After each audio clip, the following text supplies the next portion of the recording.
Bismillahirrahmanirrahim. Assalamualaikum warahmatullahi wabarakatuh.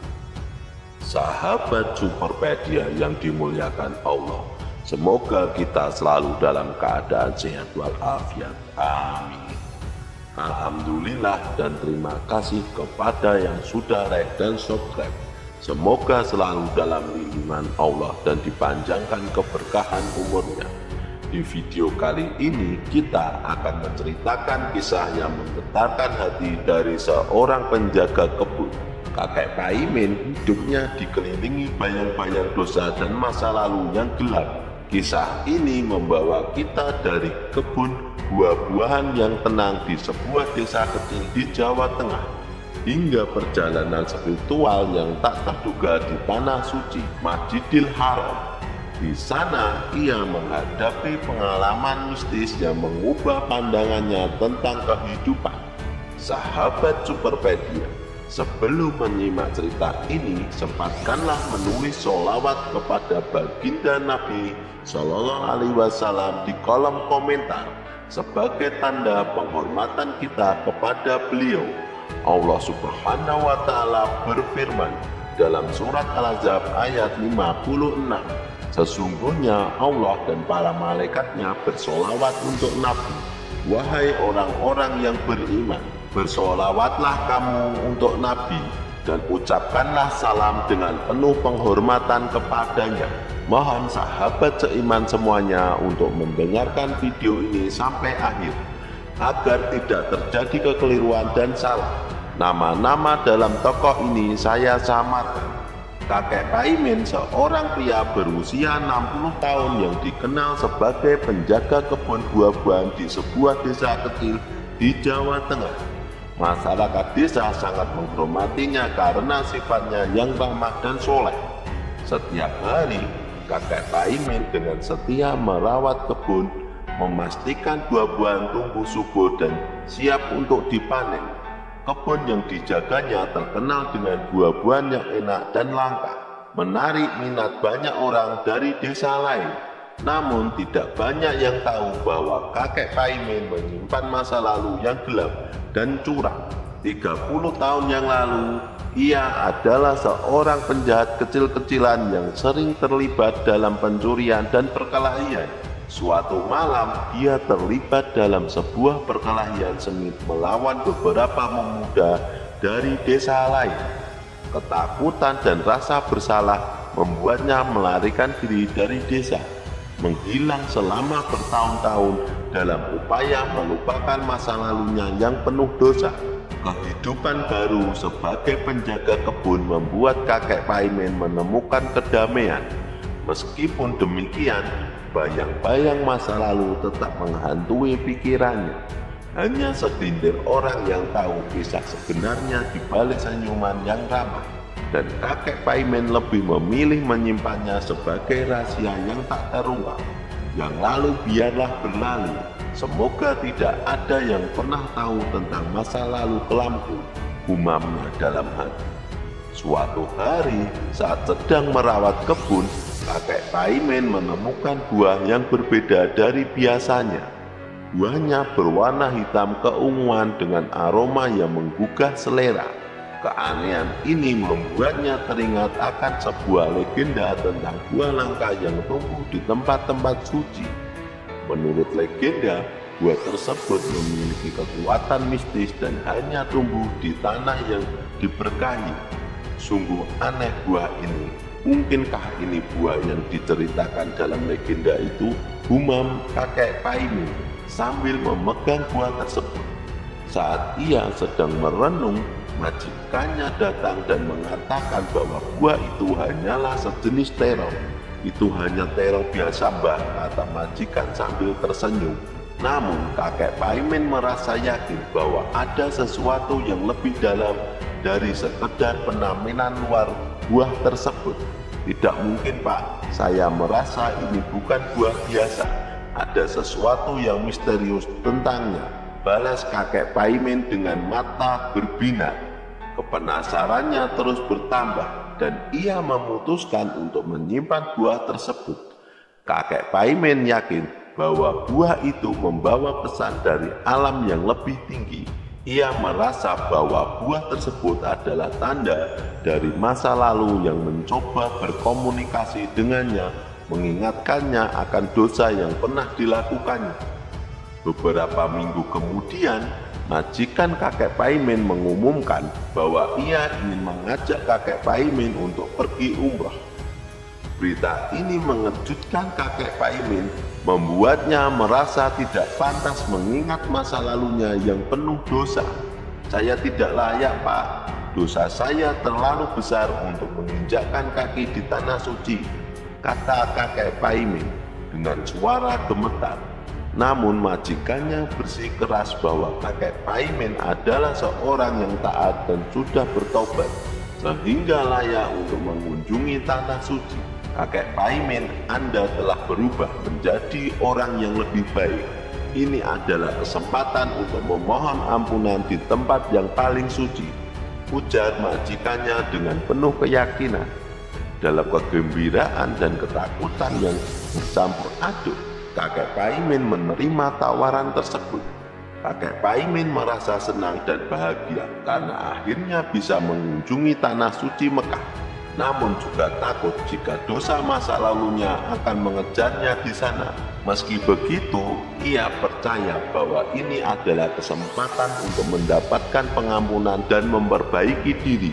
"Baiklah Pak, saya akan ikut pergi. Semoga Allah Subhanahu wa Ta'ala sudah mengampuni dosa-dosa saya," kata kakek Paimin akhirnya dengan mata berkaca-kaca.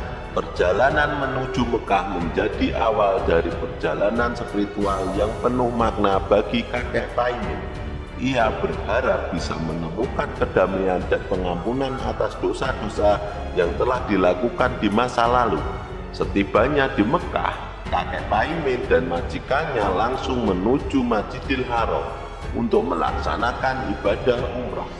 Saat sedang melakukan tawaf, kakek Paimin merasa seseorang memanggilnya dari belakang. Ketika ia berbalik, ia melihat seekor kebo besar berdiri di belakangnya, menatapnya dengan tatapan dingin. Kakek Paimin terkejut, tetapi menganggapnya sebagai hal yang aneh, namun tidak berbahaya. "Apa ini? Mengapa ada kerbau di sini?" bisik kakek Paimin pada dirinya sendiri. Namun tiba-tiba ia terjungkal ketika kerbau itu menyeruduknya dengan kuat, membuatnya terpental dan terguyung-guyung. Beberapa orang di sekitarnya segera menolong kakek Paimin dan bertanya apa yang terjadi.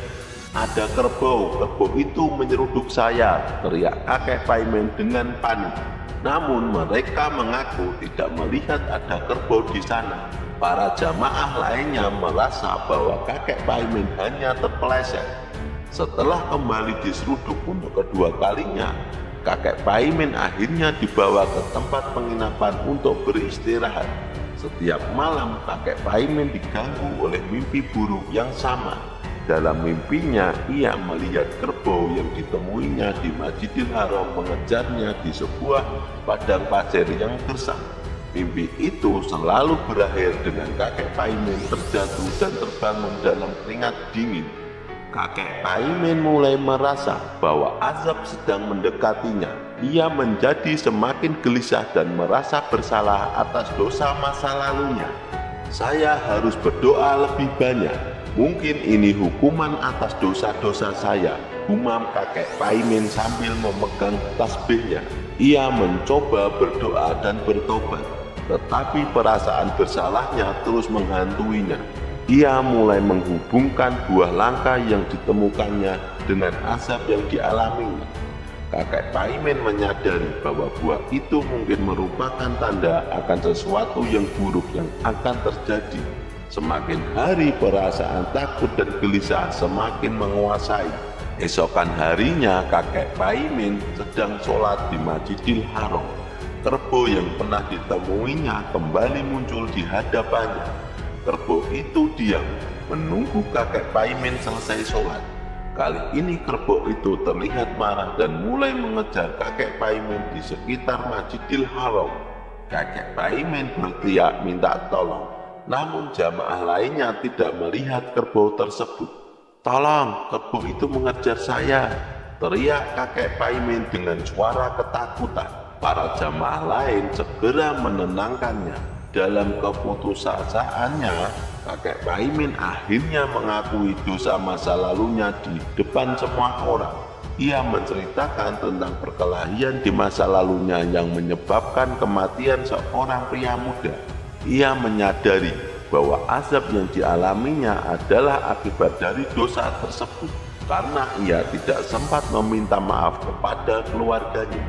Meskipun kematian pria muda itu tidak disengaja atau secara langsung disebabkan oleh kakek Paimin, pria muda itu meninggal setelah tergelincir karena menginjak terong dan terbentur kepalanya saat mencoba melarikan diri dari perkelahian dengan kakek Paimin. Pengakuan kakek Paimin membuat jamaah lainnya terkejut. Mereka mulai berempati kepadanya dan mengucapkan kata-kata dukungan dan pengampunan. "Kami memaafkanmu, Mbah. Allah Maha Pengampun," kata salah seorang jamaah yang kebetulan masih saudara dengan pemuda yang meninggal itu. Kakek Paimin merasa terharu dan bersyukur atas penerimaan mereka. Setelah mengakui dosa masa lalunya, ia merasa lega dan damai. Ia menyadari bahwa azab yang dialaminya adalah cara Allah Subhanahu wa Ta'ala untuk mengingatkannya akan dosa yang telah dilakukannya. Pengampunan dari jamaah dan keikhlasan dalam pengakuan dosa membuat kakek Paimin merasa tenang. Ia merasa bahwa akhirnya ia bisa melangkah maju tanpa beban masa lalunya yang selalu menghantuinya. Pertobatan yang tulus dan pengampunan dari sesama membuatnya merasa bahwa Allah Subhanahu wa Ta'ala telah memberikan kesempatan kedua untuk hidup dengan lebih baik. Terima kasih atas pengampunannya. Semoga Allah Subhanahu wa Ta'ala memberkahi kita semua, kata kakek Paimin dengan penuh haru. Kisah kali ini kami rangkum dari sumber media, jadi kebenarannya belum pasti. Nama-nama tokoh ini saya samarkan dan saya edit sedikit biar lebih menarik ceritanya. Mohon maaf apabila ada kekeliruan yang terdapat dalam kisah ini. Karena maksud dari video kali ini adalah agar kita dapat mengambil hikmah atau pelajaran penting dan senantiasa terjaga dari mara bahaya dan kekufuran. Semoga kisah ini bermanfaat. Yang benar datangnya dari Allah Subhanahu wa Ta'ala, kekurangan dan kesalahan datangnya dari saya pribadi sebagai manusia biasa. Sampai jumpa di kisah selanjutnya.